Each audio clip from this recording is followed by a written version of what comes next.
I'm John, 28-year-old marketing analyst at a tech firm.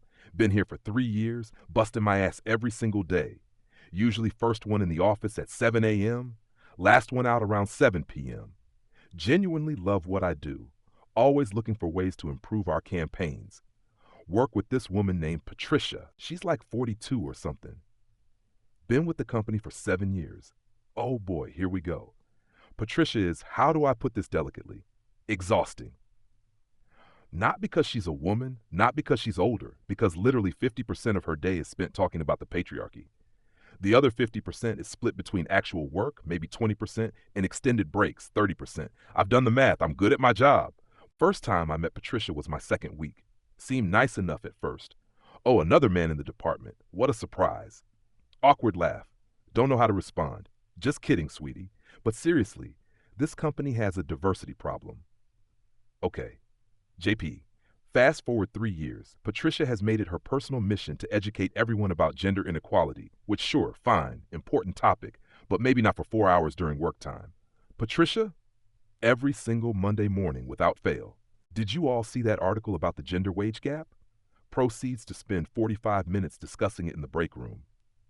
Meanwhile, I'm actually at my desk working on the Henderson account. Our boss, Margaret, yeah, a woman that'll be important later, keeps giving Patricia these looks, the please shut up and do your job looks. Patricia doesn't notice or doesn't care. My typical day. Arrive 7 a.m., check emails, prep reports, analyze data, create presentations. Patricia's typical day. Arrive 9:15 a.m., flex time, she says. Coffee break until 9:45. Work until 10:30. Discussion about feminism until 11:15. Work until 12. Lunch until 1:30. It's supposed to be 1 hour. Work until 2. Another break. Work until 4. Networking. Complaining until 5. Leave. I've literally timed this. I'm not exaggerating. She does maybe 3 to 4 hours of actual work daily. And the quality. Last month, Patricia turned in a campaign proposal. 17 spelling errors. 2 broken links. Formatting all messed up. Margaret sent it back 3 times for revisions. My proposals usually get approved first try. Not bragging, just facts. I actually give a pog about my work. Anyway, about 6 months ago, our senior analyst position opened up. Guy named Marcus retired. Good dude, taught me a lot. Both Patricia and I were obvious candidates. We're the 2 most experienced people in the department besides Margaret. Patricia immediately starts talking about how it's finally time for this. I've been here 7 years. I deserve this promotion. Notice she said deserve, not earned. Subtle difference, huge implications. She starts getting more vocal about gender issues, if that was even possible. You know, statistically, women have to work twice as hard to get promoted. She says this while taking her 3rd break of the day. I'm literally running a data analysis for a major client presentation. Don't even look up from my screen. Over the next 6 months, I go into overdrive, not because I'm competing with Patricia specifically, but because I genuinely want this promotion. Senior analyst has been my goal since I started. I start coming in at 6:30 a.m., staying until 8 p.m. some nights. Weekends, I'm reading industry reports, learning new analytics software, take 2 professional development courses online. My campaign success rate goes from 78% to 91%. I bring in 3 new clients through networking. Saved the Williams account when they were about to leave. Patricia's account, originally, she nearly lost it through neglect. Margaret notices, I can tell. She starts giving me more responsibilities, asking my opinion in meetings, having me present to upper management. Patricia notices too. Her feminist talking points get more pointed. Isn't it interesting how young men get so many opportunities? The corporate ladder favors a certain demographic. I've been working on the Anderson campaign for months. She hasn't. She started it 2 weeks ago, and I've seen her touch it maybe 3 times. Meanwhile, I'm actually putting in the work, not trying to be a martyr here. I just genuinely love this job, love the challenge, love seeing campaigns succeed, love that moment when data reveals a pattern nobody else saw. I'm a nerd. Whatever. Sue me. Patricia, on the other hand, extended lunch breaks become even more extended. She's always having important discussions about workplace culture, which means standing in the break room complaining. I've heard her entire speech about the patriarchy at least 50 times. Could probably recite it myself at this point. One time, our coworker Lisa, female, relevant, pulls me aside. John, does Patricia ever actually work? I've been here 6 months and I've never seen her complete a full project. I just shrug. Not going to throw anyone under the bus. Everyone has their own process. Lisa rolls her eyes. Your process involves actually working. Hers involves complaining about people who work. Lisa gets it. About 2 weeks ago, Margaret calls me into her office. Oh, this is it. John, I want to talk to you about the senior analyst position. Heart is literally pounding. You've shown exceptional dedication and your results speak for themselves. Your campaign performance is the highest in the department.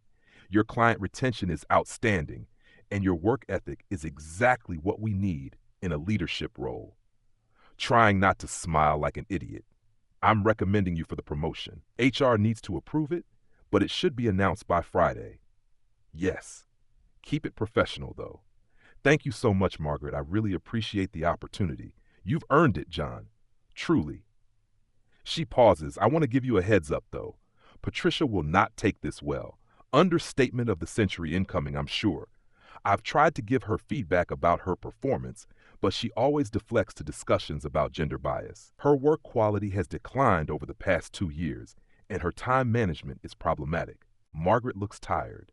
I say this as a woman who has fought against actual discrimination in my career. Patricia doesn't have a work ethic problem because of sexism. She has a work ethic problem because she doesn't prioritize her work. Damn, Margaret. Just be prepared on Friday. I'm announcing it at the team meeting. Friday comes. I've barely slept, excited, nervous, also dreading Patricia's reaction. Arrive at 6:45 a.m. as usual. Patricia rolls in at 9:20 a.m. She's wearing what I assume she thinks is a power outfit. Guess she thinks today's the day she gets promoted. Oh, Patricia, no. Team meeting is at 10 a.m. Everyone gathers in the conference room. Our department is like 12 people. Patricia, me, Lisa, Jennifer, Aaron, Mike, Tom, Rebecca, Sandra, Kevin, and 2 newer people whose names I always forget. Sorry. Margaret stands at the head of the table. Good morning, everyone. I have an exciting announcement. Patricia literally sits up straighter. She's smiling. Oh God, this is going to be so bad. As you know, we've been considering candidates for the senior analyst position. This was not an easy decision as we have talented people in this department. Patricia nods like, yes, yes, me, I'm talented. However, one person has consistently demonstrated exceptional performance, dedication, and leadership qualities. I'm trying to look neutral, don't want to seem cocky. I'm pleased to announce that John will be our new senior analyst, effective next Monday. The room erupts in applause. Lisa is grinning at me, thumbs up. Aaron reaches over to shake my hand. Jennifer mouths congratulations. And then there's Patricia. Oh my God, Patricia's face. It's like watching a tomato have an existential crisis. Red doesn't even begin to describe it. She's gone from pale to crimson in approximately 2.5 seconds. The clapping dies down. Everyone's starting to notice Patricia's reaction. She's literally trembling, hands gripping the table, knuckles white. Congratulations, John, Margaret continues. Your hard work has what? Patricia's voice could shatter glass. Everyone freezes. Margaret stops mid-sentence. Patricia, I understand you're disappointed, but disappointed. I'm beyond disappointed. She's standing now, full standing, chair screeching back. I have been here for 7 years. 7 years. She's jabbing her finger in the air with each word, and you're giving the promotion to him. The him is said with such venom. I'm just sitting there frozen. What do I even do right now? Patricia, please sit down and we can discuss this privately. Margaret tries. No, we're discussing this right here, right now. Oh boy, here we go. This is exactly what I've been talking about for years. The patriarchy, the boys' club, the systematic discrimination against women in the workplace. She's literally yelling now. People from other departments are looking through the glass walls of the conference room. Lisa looks horrified. Aaron is staring at his notebook like it's the most interesting thing in the world. Mike has his hand over his mouth. Patricia, your gender had nothing to do with this decision, Margaret says firmly. She's trying to stay calm, but I can see her jaw clenching. Did Patricia just drop an F-bomb in a professional meeting? Yes. Yes, she did. Complete. Margaret, I have more experience. I've been here longer. The only reason John got this promotion is because he's a man. Okay, now I'm getting a little pissed. I've worked my ass off, but I stay quiet. Margaret's handling this. Patricia, that's not true. And you know it, Margaret says. Her voice is getting that sharp edge. John's performance metrics are higher. His client retention is better. His work quality is consistently excellent. And he puts in significantly more hours than you do. Oh, Margaret just went there. Patricia's eyes are bulging, literally bulging. More hours? You're penalizing me for having work-life balance? That's a feminist issue right there. Women are expected to sacrifice everything for their careers, while men get promoted for basic tasks. Basic tasks. I've been here 10 to 12 hours a day for 6 months. Lisa can't help herself. Patricia, John stays here later than anyone and his work is really good. Oh, so now you're defending the patriarchy. Lisa. Patricia turns on Lisa like a snake. Internalized misogyny. That's what this is.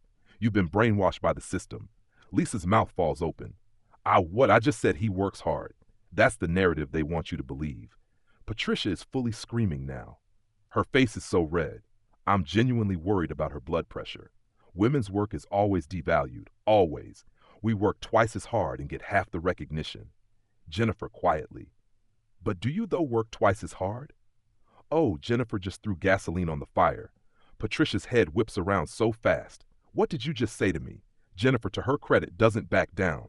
I'm just saying, John is here before any of us and leaves after we're all gone. And your lunch breaks are like really long every day. That's because I'm having important conversations about workplace equality in the break room for 2 hours. Tom chimes in. Oh, no. The whole room is turning on her. Not because she's a woman, but because everyone's been thinking this for years. You're all part of the problem. Patricia screams. She's gesturing wildly now. Knocks over a cup of coffee. Doesn't even notice. This is why feminism is needed. This right here, a qualified woman being passed over for a less experienced man who gets praised for doing the bare minimum. Margaret slams her hand on the table. Everyone shuts up. Patricia, my office now? No.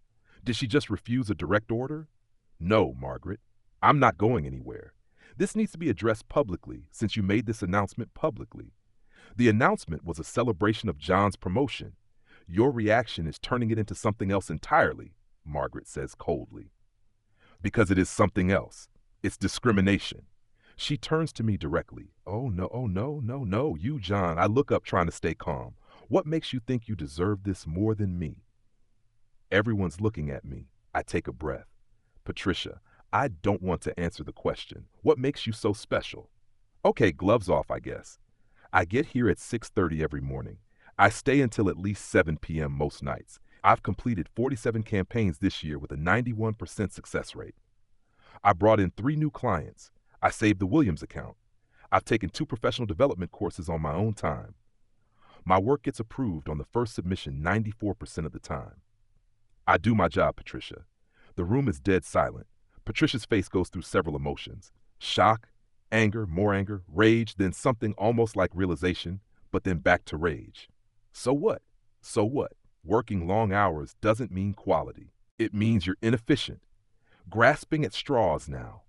You have to stay late because you can't get your work done during normal hours. That's not dedication. That's poor time management. Rebecca speaks up. Patricia, he completes more projects than you in those hours. Like significantly more. The quality of my work is excellent. You had to revise the Henderson proposal 4 times last month, Aaron says quietly, because Margaret has unrealistic standards for women. Margaret's eye twitches. I have the same standards for everyone, Patricia. John's work rarely needs revisions because he takes his time and does it right the first time. While I'm juggling multiple responsibilities, like what? Mike asks. Genuinely curious, not even snarky. Like educating people about workplace inequality, like being a voice for women in this department, like emotional labor that men never have to do.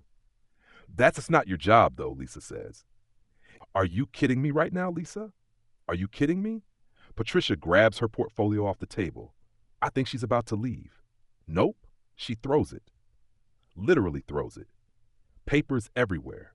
7 years. I have given 7 years to this company.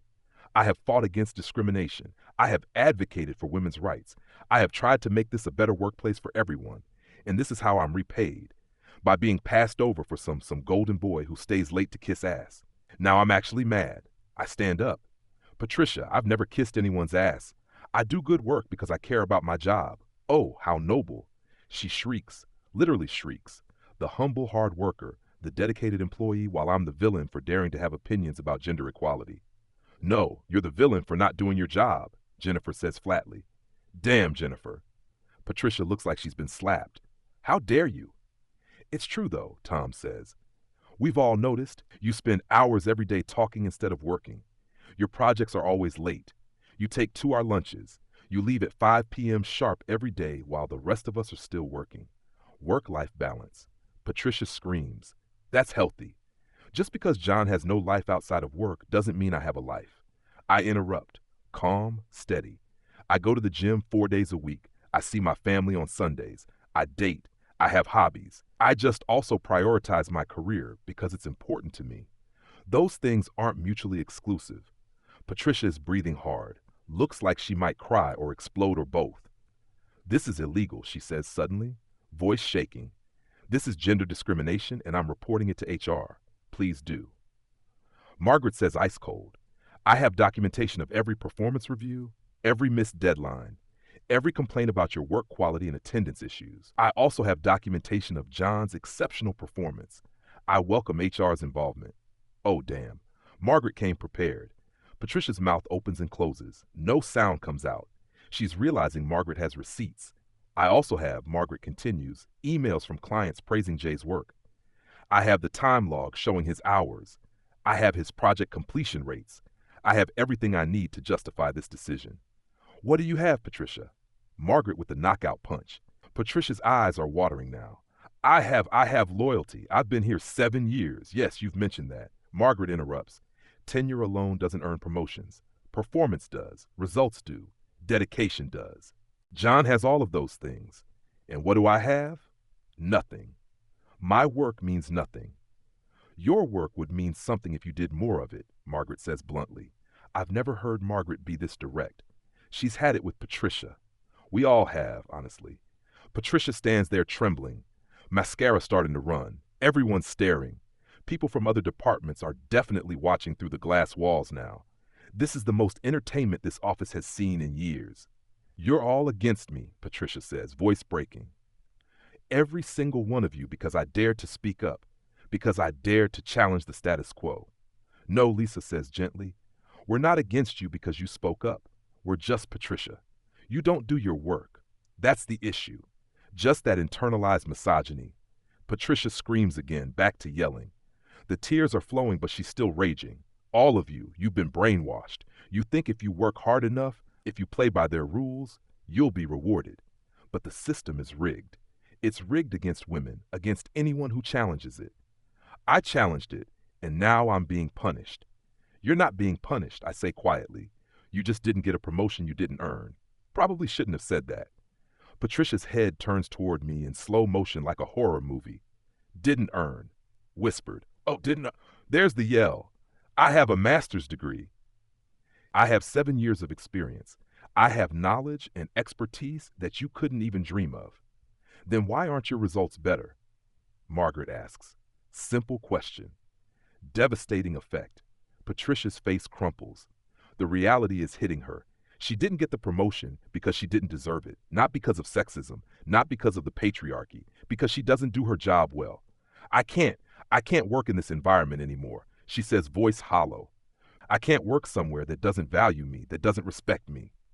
Patricia, Margaret starts, no, I'm done. I'm done with all of you.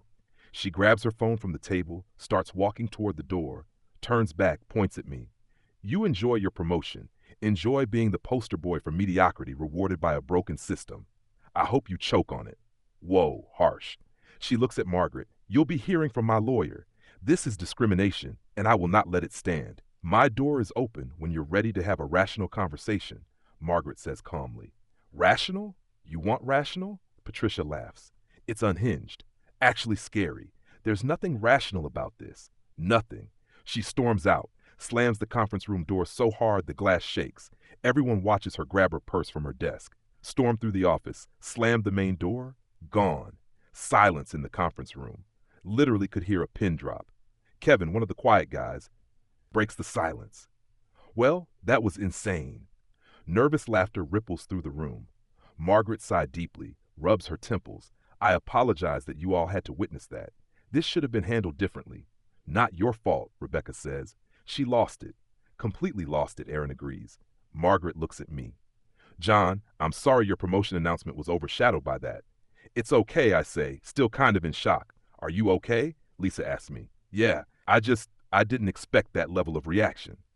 Dude, we all expected something, Mike says. But that was next level. That was nuclear. Jennifer nods. I thought she might be upset, but the screaming, the throwing things, calling you mediocre, that was so out of line. Do you think she'll actually sue? Tom asks Margaret. Margaret shrugs. She can try. She won't win. I have years of documentation showing her declining performance and poor work habits. I also have years of documentation showing John's exemplary performance. She looks tired. I've been trying to help Patricia improve for 2 years. Every conversation turns into a lecture about gender politics. I gave up trying 6 months ago. Why didn't you fire her? Aaron asks. Honestly, I was afraid of exactly this. The accusations of discrimination. It's easier to just manage around her. Margaret shakes her head. But that's not fair to the rest of you who are actually working hard. Something needs to change. The meeting wraps up shortly after. B, people come up to congratulate me individually. Everyone's still kind of shell-shocked. I go back to my desk, try to process what just happened. My phone buzzes. Text from Lisa. Congrats on the promotion. Sorry, Patricia's insane. Text from Jennifer. You deserved it. Don't let her make you feel bad. Text from my mom. How did the announcement go? Oh boy. Mom, do I have a story for you? Spend the rest of the day in a daze. People from other departments keep stopping by. Dude, we heard Patricia freaked out. Is it true she threw her portfolio? Someone said she called you mediocre. News travels fast in an office. Around 3 p.m., Margaret calls me into her office again. How are you holding up? I'm okay. Just wasn't expecting that. I should have warned you more seriously. I knew she'd be upset, but I didn't think she'd have a complete meltdown. Margaret hands me a folder. This is for you, your new responsibilities, salary information, start date as senior analyst. I open it. Holy, that's a nice raise. You earned this, John. Don't let Patricia's delusions make you think otherwise. Thank you, Margaret. She emailed HR already, by the way. Filed a formal complaint about gender discrimination. Of course she did.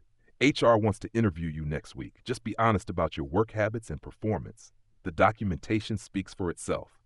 The next few days are weird. Patricia doesn't come back to the office. Emails and sick Monday, Tuesday, Wednesday. By Thursday, there are rumors she's looking for a lawyer. By Friday, rumor is she's job hunting. The office is honestly more productive without her constant commentary. Lisa mentions it at lunch. Is it terrible that I'm relieved she's not here? It's so much quieter.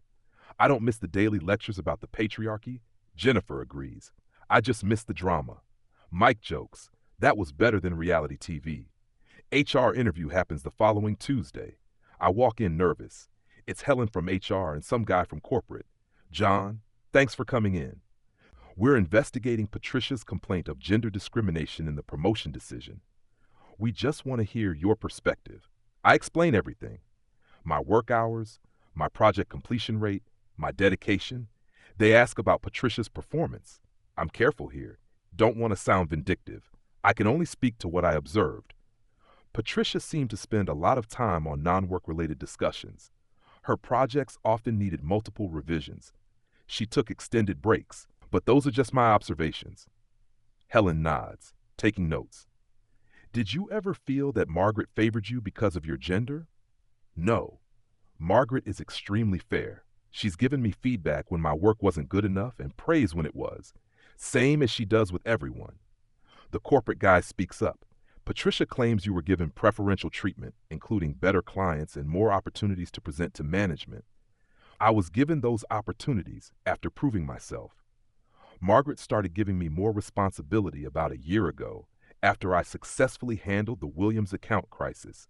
That was Patricia's account originally. She had nearly lost them through missed deadlines and poor communication. I stepped in and saved the relationship. After that, Margaret gave me more high-profile work, but I had to earn that trust first. More questions, more honest answers. Interview lasts about 45 minutes.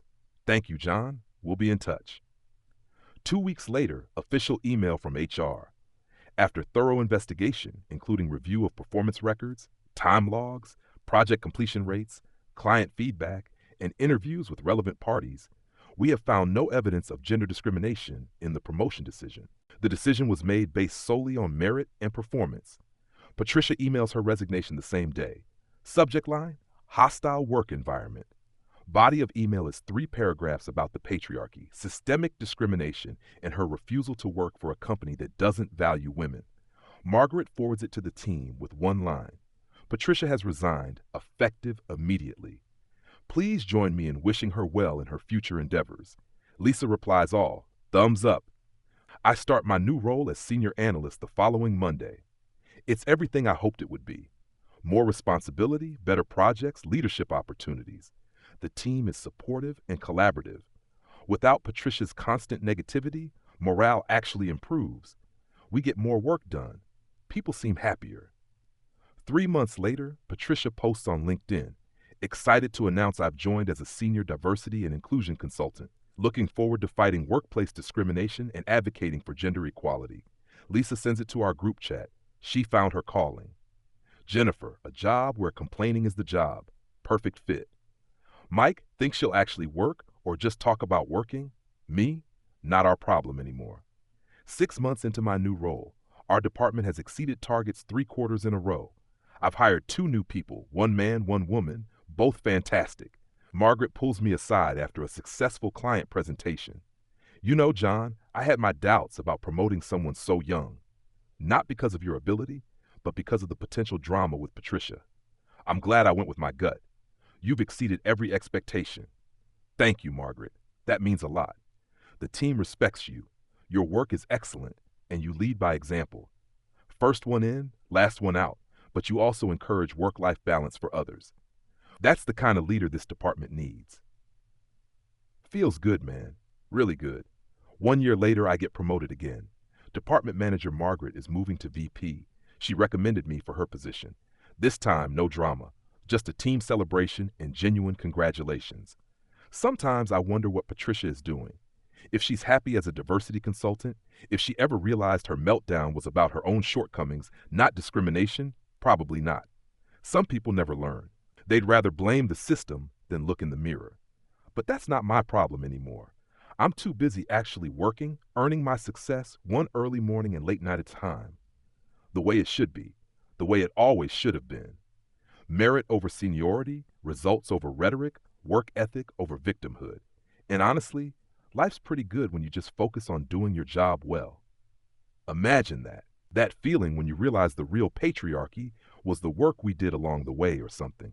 Anyway, that's the story of how Patricia lost her mind over a promotion she didn't deserve, and how I learned that sometimes the best response to drama is just consistently good work. The end. Just kidding. I got a girlfriend. She thinks the Patricia story is hilarious. Life is good. If this confession kept you hooked, make sure to subscribe, like, and share. We share powerful true stories every day that explore the complex realities of life.